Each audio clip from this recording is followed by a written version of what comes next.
Hi, welcome to Mosaics. I'm your host, Holly Beach with the Idaho Office for Refugees. Very honored today to have our guest, Lok Darjee. He is a former Bhutanese refugee from Nepal, a fellow at Foreign Policy for America, and the founder of Refugee Civic Action, a Harrisburg-based initiative in Pennsylvania dedicated to increasing civic engagement among former refugees in the U.S. Lok holds a master's degree in international affairs from Columbia University and has written extensively on immigration, policy, and identity. So Lok, thank you for being here. Welcome. Oh, thank you very much for inviting me. This is such an honor. It's kind of crazy how we got connected. I try to keep up on refugee news, and I saw this really interesting looking op-ed out of Pennsylvania, and little did I know when I started reading it, wait, what? He resettled in Twin Falls, Idaho. So that was cool to have that Idaho connection. Yeah. Idaho was a place that I have in my heart. I could never change that about myself. Yeah. And can you share, you've been sharing your story through writing, and now you're coming on Mosaics, which I'm really grateful for. What motivates you to share your story? It's a really important questions. I think story has ability to influence people's. Sometimes we see people as a number and see as a political or policy rather than a human being with a genuine story. And I think and telling a story sometimes, in my opinion, is more powerful than just telling the facts. And as someone who work in a policy sectors, I understand I may not be able to change the entire policy, but if I change my story, change few people's mind, I think that has a tremendous impact in overall, how we have a civic discourses on and the really important policy in America. Yeah. So yeah, that's why I love to tell a story, because it's like at the end of the day, I'm just just a kid, just a person, right? I like hiking, I like reading, just like But I also have a family, and I have a different story that you probably are not aware of it. So yeah, that's just kind of that's why I really enjoy telling stories. Well, thank you. We really appreciate it. Can you share with us a little bit about your early life, your childhood, and family background, and where you grew up? So I was born in a refugee camp in Nepal. Never had a home. So to me, home has always been a very distant perception. Growing up in a refugee camp, my parents are actually from Bhutan. They were refugee in 1990s, early 1991, 1992. During that time, over 100,000 people were evicted, or rather, we call it ethnic cleansing by the government of Bhutan, mostly because of the fact that they spoke very different language and they have a different way of practicing religions. And that's one of the reasons why my family became a refugee. So I grew up in a camp. I was born there. I was raised until I was about 14, 15. I'm not sure like exactly what, because as you probably aware, a refugee have a really hard time figuring out their date of birth. So I might be around 15, 16, I'm not sure. And then we moved to Idaho, and I went to high school in Idaho. What a beautiful place. And then after high school I did my undergraduate. I studied physics and economics, and then I ended up going to Columbia University to get my master's in international affairs. That's a little bit about me. Again, I'm just like you. If you're listening, if you like hiking, if you like reading, if you like running, that's just me. So yeah. You're talking to an Idaho crowd, so I'm guessing a lot of us can share in that with you. Can you share what those early days in Idaho were like for you, trying to get used to this new environment, and what it felt like to actually be resettled after spending so many years in a refugee camp? Right. I think being in Idaho, for the first time, I wrote that in an op-ed too. I felt home, right? It was the first time I can claim that I am Idahoan. I have a home now. I went to high school, and then the first thing they teach you how to do is to pledge allegiance to the flag, and to me that was just more to of me as someone who grew up in a refugee camp, never had a home, always been in stateless. Now here am I, putting my right hand in my right chest, and and pledging allegiance to the flag of this country. And to me, that was very home to me. That was like, it's like sense of belonging. That's how I felt. I'm not gonna lie, there are a lot of struggles that comes down as a refugee and as an immigrant, as kids who don't speak English, don't share a lot of the cultural aspect. But people that I met during those process, whether it's my teacher in high school or my neighbors, they were incredibly welcoming. Never felt prejudiced. That doesn't mean that I didn't really feel that there's certain part I did feel, but holistically, I felt like Idaho was home for me. Good school, great teachers. I still remember all of their names and how much they have impacted me in a tremendous way. My mentors are people that volunteers at IRC, such a refugee center. These are very wonderful people. So yeah, it was a good, but also very unique. All of a sudden, I am into this culture that has cold water and hot water. It was to me, it was fascinating to me. It's just like, oh my goodness, I've never seen any of these things before in my life. You could just turn on the water and it's completely hot, and you turn back and it's completely cold. And to me, that was just incredibly fascinating, and it was a lot of adventure as a kid. It was just like figuring out, oh, what is this, Yeah. Yeah. What do you think about that age, resettling at the age that you were versus if you were older? Yeah, so I came to the United States when I was about the teenager phases of my life where I was figuring out who I was and figuring out my own identity, as a refugee. I've never had it, so it was hard in a way, that because I am now learning English and going out with my friends to play video games. It doesn't happen in Nepal. You don't go out anywhere evening.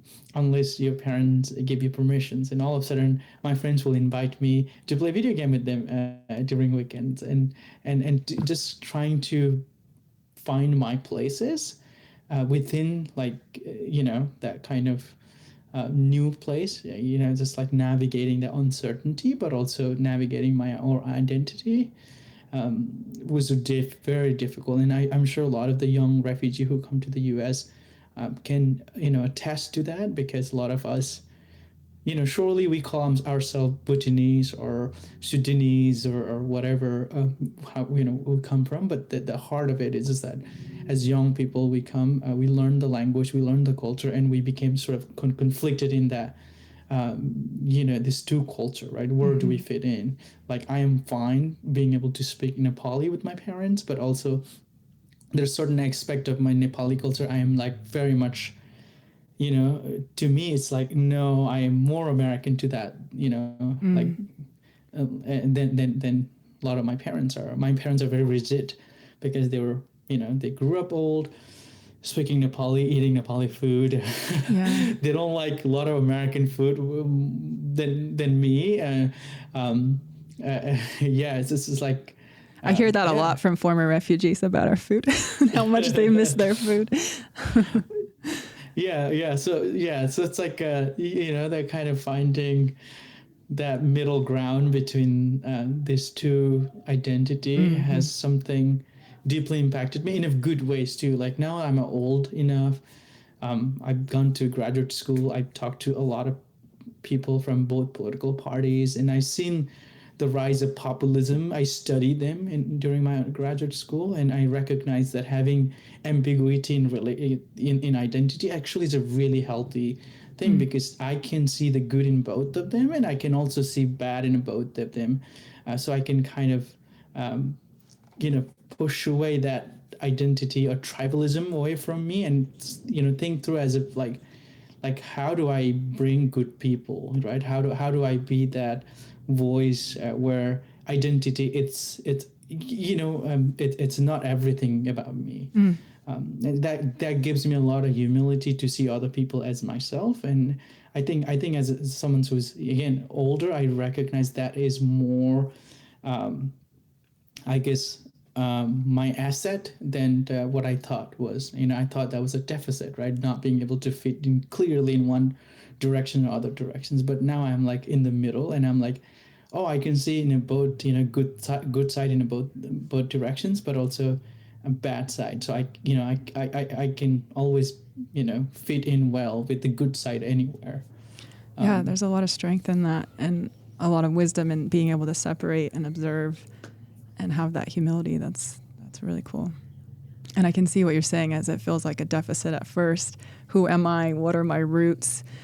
I think sometimes even Americans might feel that way. What are my roots really? I don't even know past my grandparents really what our story is. So I think Americans can feel some of that too. Like, what is my identity? And having that be used as a strength is very cool. Yes, I've noticed that. I think that's what I really love about American is that even conservative Judge Anthony, I forgot his last Scalia, name. maybe? It's Scalia. Yeah, he said. I think that's one thing. The beautiful about being American is that you can be anyone, right? You come from Nepal, and you can come from anywhere in the world, and you can just call yourself as an American, and there is no Nepali American. There's Americans, right? You can be like sorry, you can be Nepali Americans, right? One of that beautiful thing about this American identity is that we are so much a melting pot. Like we are from. I mean, I'm sure your great parents were from somewhere else in Europe, but yet you are here, and you're Americans, right? Where else? If I were to move to Germany, I could never be German. I'm always that. Either I'm a Nepali or I'm German. I cannot be both. But in America, you can be both, right? I can be a Bhutanese refugee American, right? I'm a Bhutanese American, so a Mexican American, right? You can still, have your roots back to your grandparents and still call yourself as Italian Americans or Nepalese Americans, but that doesn't apply to Germany or French. You cannot say you're Nepali French. You have to say either French or not. So to me, it's a fascinating. If you study American history, it's just amazing, and thank you for pointing out. It's sometimes we do feel like the questions of what is American, and I think that question has its own deep root, and depends on who asks these questions, right?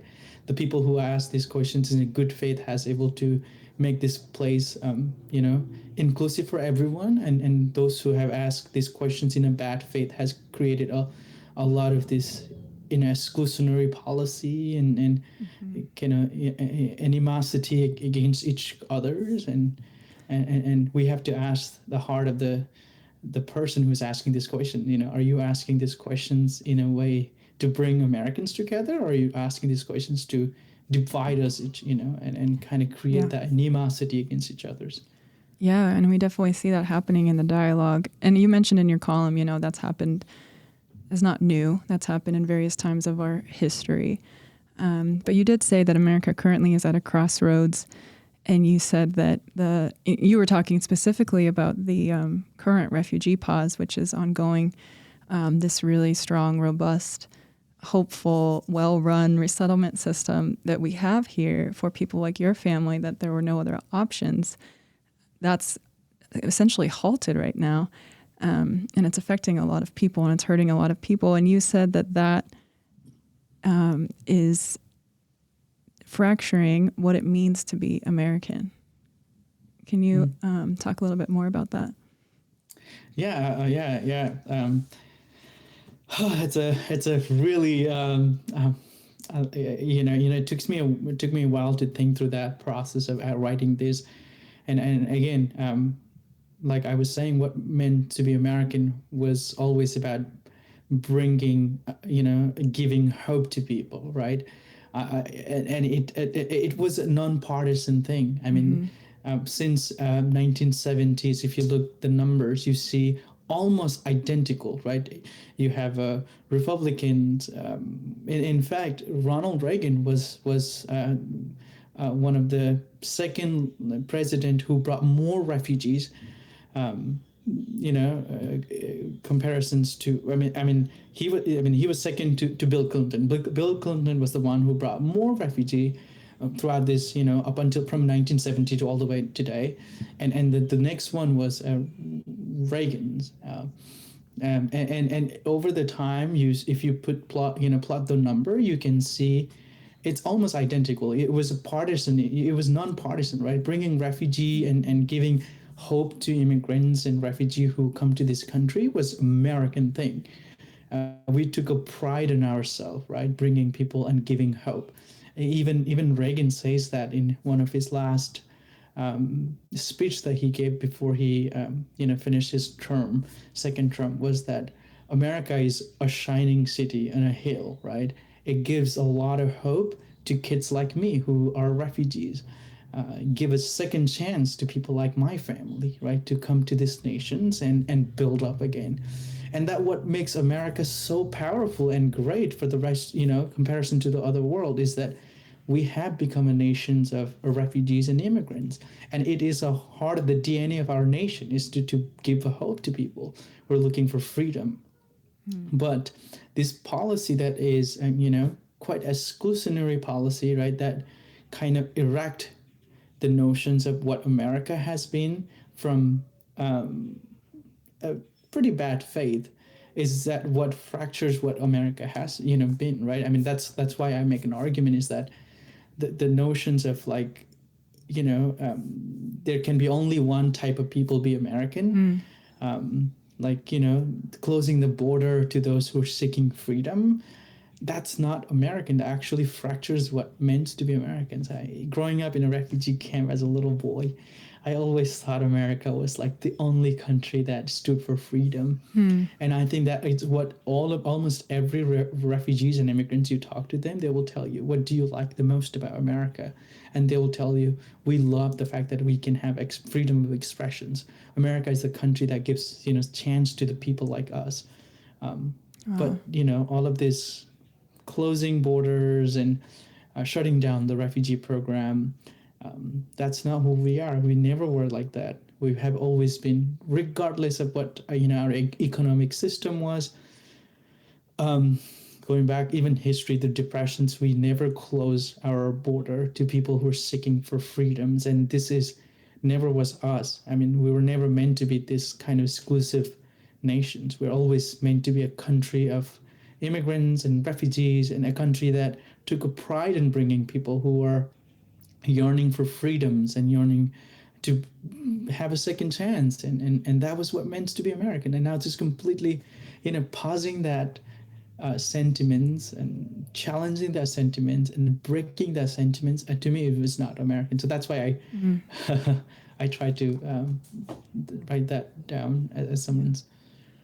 Yeah, well, I really appreciated what you wrote. And I think, in preparing for this interview, I'm not an expert in this subject matter, but I did some research on what actually happened in Bhutan and why people were expelled. And I found it really interesting and obviously heartbreaking, a lot of it. But I found it interesting to learn that it was back in the late 1800s that the government of Bhutan recruited Nepali labor migrants to the south of the country, initially to clear jungles.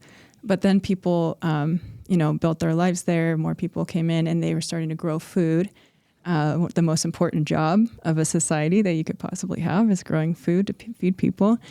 And so over the years, that population, and you'll have to correct me if I say it wrong, but I think it's Lochimpa. Yeah. Thank you. And so that population began to grow and become a part of the Bhutan society, be Bhutanese themselves, and that part of like raising their kids there, living and dying there. It was just a part of the country. But it was in, I think, in the 50s and too, they were able to get citizenship in the 1950s. But then toward the 80s, it became about a sixth of the population, and the dominant culture started to feel threatened. And we see these tactics used throughout history. The attacks came, don't speak your language. You're not allowed to, and we see that happening in other places too, where there's a threat, a perceived threat among the dominant culture. Also, don't wear your traditional clothing. You need to be more like us. And then the attacks started coming on just really kind of bizarre laws about citizenship and who's in and who's out. So complicated that sometimes even different family members would get a different ranking on their citizen. I'm not trying to tell you, I'm sure you know all this, but I was learning about this and thought, wow, look at this human tendency throughout history. And I think that we might be seeing some of that unfolding. I mean, here, looking at the attacks on birthright citizenship that were attempted, it attempts to keep people out or to say who's in or who's out or what's American, what's not American. And this led to over 100,000 people losing their homes, losing their land, losing their livelihood, being expelled from their country that they grew up in, and having to live in refugee camps for decades before UNHCR stepped in and helped starting to resettle people. And at that point, it was around 2007, and the U.S. was among a handful of countries, and over 80,000 people like you and your family were able to come.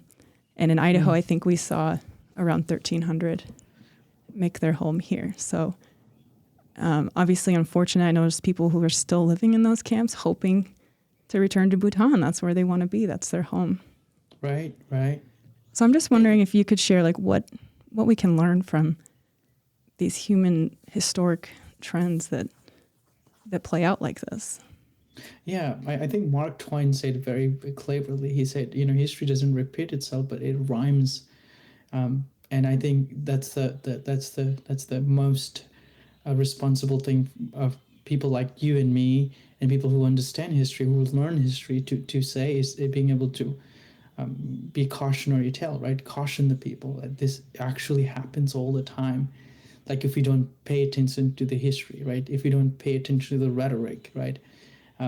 It wasn't very hard for my parents back then to realize that, what became so-called law of the country was inherently so discriminatory. The first, it was like very normal thing, right? Don't read the Nepalese book. It makes sense, right? You're in Bhutan, you should be able to speak Bhutanese language. And then, wear the Bhutanese clothes. And that becomes even more so that all of a sudden, not just wear the Bhutanese clothes, now you're completely forbidden to practice your religion, right? That is not aligned to the Bhutanese government. And to me, as you alluded quite really well, I think what we're seeing in this country recently is that slowly we're creeping into that, where we begins with saying no to the refugees, right? We're closing the door to the refugees. And second, we come after people who are like, well, let's completely disregard the constitutions of these nations that gives peoples a birthright citizenship, right? It's the 14th Amendment, right? It's very much clear to that. We fought a civil war for this, actually. And now all of a sudden, they are dividing who is Americans and who is not Americans, a fundamental principle that hold this country so strongly that, I'm talking about both Republicans and Democrats. We all of us, it doesn't matter what your political party is, we have always been a nation that respect the constitutions, right? And just undermining that, and now that you have people getting deported, with the green cards, there's no due process, and it really should wake you up. I think if it's not, then it should gives you some sort of, I don't know. I mean, I get terrified every night just I think about it. Like some of the people that I work with getting deported, or fears that people are feeling. It almost takes back to those living memories of trauma. People had to hide. People had to flee from their home, and what is happening in America is we are slowly creeping into that kind of despotic nations, despotic, political system that could, in my opinions, can lead to a very dangerous precedent that we may not be able to reverse back. I know part of your effort is to empower people to vote and to be civically engaged and to use the right that they have to have a say. And I want you to share a little bit more about that, and maybe you could start, if you feel comfortable, with the story of the first time you helped your mom fill in her mail-in ballot. Oh, yeah. As you probably understand, another fundamental things that I have always been a big fan of this country is that once you're citizens, regardless where you come from, you can vote, right? Mm-hmm. Again, the history has been a very, very, very stark. You know, the way we are here today is again thanks to all the women who fought in 1920s to have a voting rights for women, right? And thanks to civil war who fought for that, right? People who fought for that are American slaves, and you have incredible peoples who have gone through a whole lot of the process, a lot of the sacrifice they've made for people like me who come from different countries who never had a home. Once I'm a U.S. citizens, that I can vote, and to me that is just such a powerful American things, right? As you are new citizens, regardless of where your beginning was, you can still determine what your future is going to be here in these nations. And to me, helping my parents to vote was, I think it was a more of a legacy, right, for them, because they never had that opportunity in their entire life. Voting right was suppressed in Bhutan.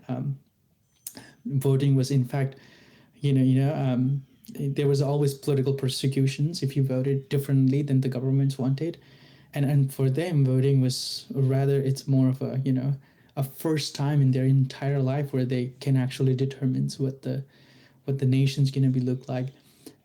So yeah, I started helping my parents, and I realized that this is actually really important for all of us. So I in July, once I graduated from Columbia, I was really invested in American democracy from early on because I always loved American democracy. I think as immigrants and refugees, I wanted to preserve this democracy. I think it's a beautiful democracy, yeah, and to me, I felt responsibility of engaging peoples in this multicultural democracy. So in July, I started engaging with community, empowering them to vote because voting was never a thing for them growing up. It was in fact never a good thing for them, right? If they were to vote, they will be expelled from the country. So it's I started empowering my family, my mom. I remember when I was helping her this last election, she had this fear, this it's like, would they deport me, right? If because what was happening then was that there's a lot of the disinformation, there's a lot of rhetoric, right? If you're not white, the questions of like, are you even Americans, right? People are just challenging that ethos of like, who gets to be Americans again. For her, when she heard all of this happening in the newspaper, where a Bhutanese man, American Bhutanese man who has a rightful citizenship to vote, was targeted, she was terrified and horrified by this. It wasn't, she didn't have a confidence to vote, and she didn't want to vote because she's like, I don't want to be deported again. I don't want to, I don't want to be ethnically cleansed. I don't want to be kicked out of this country again, because she'd gone through a lot in her life, and for her that was more of an act of a faith, So, I had to tell her as a teacher, like, it's you have a constitutional right to vote, but certainly that is not among many other refugees who have rightful to vote, and that is why I've been really engaging with this community, is that teaching them their rights in this country, because that's what makes America so multicultural democracy. We call America is it's experimentation, right? You have all the people from all over the world come to these nations and become citizenship. Having citizenship, they can vote. Yeah, so that's what I do. So cool. I engage with people in a dialogue. I invite people's learn about their rights, and what voting rights means for them. But kind of, I want to reiterate a few things. there is a lot of stigma within our community. What I saw in Pennsylvania was very stark. You have about 70, 80,000 Bhutanese who are eligible to vote. And out of that, it's about 10% to 13% who are actually voting or registering voting. There are a few things that I recognize. One of them is obviously the past experiences of, coming from a despotic, democracy where they couldn't vote, or if the voting was a thing, then they could have a consequence of voting certain things. I think that was like one of the biggest part that I recognized, with the people were not voting, not because they don't want to, but partly because they were terrified what the ramification of voting for them. So it's one of those things that I recognize. Another one is, again, there is a lot of disinformations about, who's eligible to vote and who's not eligible to vote, and having language barriers also another case. So that's what my organization is doing, is that we are building a nonpartisan efforts to get these new Americans to vote and be active citizen of this country, because that's how democracy exists. That's how democracy survive, is that if you could have that ability to determine the future of these countries. Yeah, that's such important work. And it's called Refugee Civic Action. And are you just active in Pennsylvania at this point? Yeah, so we're early phases of our organization. So we're just testing ground here in Pennsylvania, partly because Pennsylvania is also a swing state, right? We have a lot more leverage than folks in Idaho. We may not have, but still, I mean, again, I encourage people, whatever state they are, if you have a right to vote and if you're citizens of these nations, I think it is almost imperative that you vote. If you want these nations to survive, the democracy to work, if you want something, if you want this nation to again survive and democracy to thrive, it's imperative that you vote. Because Sorry, go ahead. No, voting is has led to this point, right? Look at us where we at, and if we don't vote and if we don't have a really civically engage with each other, I don't know if we even have a countries in a couple of years. And this is not, I'm trying to be, prophesize anything, but, the trend and what's happening in this country is pretty stark. And I think we all have responsibility to vote and engage each others and have them vote regardless who they vote. I totally agree with you. And I feel so honored every time I vote for the people that came before me and the women who made it possible and suffered greatly to make it possible. So it's an honor every time. And I do think these freedoms that we hold dear, to welcome refugees and immigrants, to speak different languages, look different, dress different, have freedom of speech and freedom of dissent. I used to be a journalist and was grateful all the time for the freedom to do our work without the government telling us how to do it. These freedoms that we hold dear, I think you make a good point. They were hard won, and I think they have to stay hard won. If we look at history, it doesn't just all click into place. It's something that we actively maintain. Like a relationship, if you're not putting the work in, it's not going to thrive. So I thank you for those reminders, and thank you for empowering people who might otherwise feel. I think your niece is really excited about this topic too. Yeah. No, thank you for empowering people that I can imagine going to another country, a different system. I don't know the language. I probably would pass up on the voting. So thank you for helping people get over those barriers so that they can have their voice. Yeah. And again, like what you said is very powerful. You said, it requires deliberate efforts of all of us. I mean, whether you're Native Americans who were born in this country or whether you're Americans by birth, all of us actually, it requires a deliberate efforts. Like everybody here in these nations, like we all owe each other's, this responsibility to engage with each other's, to amplify, each other's voices, and have a dialogue, because what we've seen in 2016 and during that time and ever since then was that we're not having conversation, we're not having dialogue with each other, right? Rather than we're tearing each other apart, right? When not knowing that deep down, when we tear each other's, our fabric of our nation is tearing apart, right?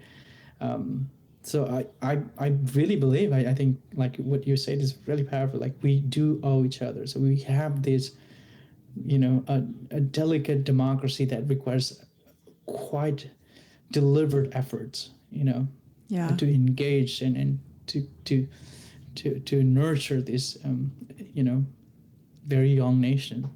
Yeah, that's true. In the scheme of things, we have to remember how young it is. Something that really stuck out to me in my research was that the southern Nepali-speaking people living in Bhutan and then the northerners actually didn't have a lot of interaction until like the 60s, just based on, like I said, I'm not an expert in this, but that stuck out to me because I know from research here that if somebody doesn't know a refugee personally, their, care or support for the refugee resettlement program is lower than obviously someone that knows someone who is a refugee and has a personal relationship. So I think you're right, by like isolating ourselves, it does tear at the very fabric of what it means to be in a society together. So thank you for sharing that. I'm just going to ask one more question. If you have anything else, any other messages to share or any other thoughts to leave us with today? Yeah, I'm my professors when I was in Idaho, when my teachers were, most of them are Republican. They voted for Ronald Reagan's, and they were kind of Reagan's versions of Republicans, and they still hold this conservative value. I really deeply admire. In fact, a lot of refugee can relate to that, right? A lot of the refugee comes from a sort of conservative community, a culture, family, oriented cultures and community, and regardless of our differences in politics, they were a good people, right? They cared about refugees. I remember in Idaho when I was a BYU Idaho student, I started this project refugee educations organizations, and one of that organization ethos was to pair a local Americans with the refugee students to share their ideas, help them with the homeworks, and talk to them right where they are at. And I vividly remember a young man, and he was wearing a MAGA hat, and he was talking to someone in Africa actually, and they became so close friend by the end of this sessions of mentoring, that he deeply cared about his wife and how she was doing, and he always worried about like whether they have money or not, because once he got to know these people, the so-called refugees or immigrants, he recognized that they were just like him. He had a child, he had a daughter. So this young man was newlywed, right, in BYU. He was very youngly married, and they would started talking about like their families, and he was a mechanic. The guy was a mechanic back in his refugee camp, and this young man loved his motorcycles, and he talks about motorcycles, and they became really good friends. And end of the day, when we chatted, when I interacted with him, I could see vividly that he was really distressed by his living situations. He deeply cared about this person, and to me, those people who voted for Republican Donald Trump, and I must say, like almost most of the people that I know who voted for him, they didn't vote for him to have refugees shut down, right? They didn't vote for him. What I'm trying to say is that at the end of the day, a lot of these people are good people. Some of them don't have experience talking to refugees. Some of them don't know that at the end of the day, these are also just human beings, just like them. So if you are listening to me and if you hear this story, I want you to recognize that um,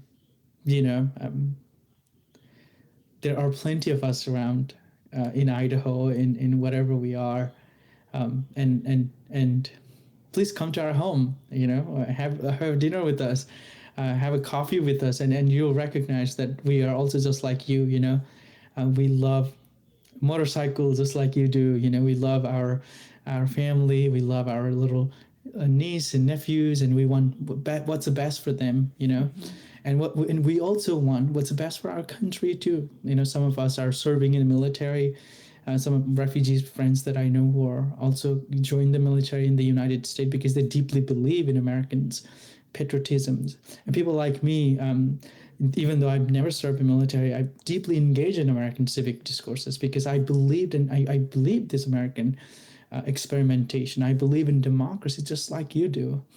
Wow. So that's what I would like to tell you is that let's talk. Have a conversation. Yeah. Let's have a coffee and let's get to know each other because we are just similar person. We're more similar than we're different.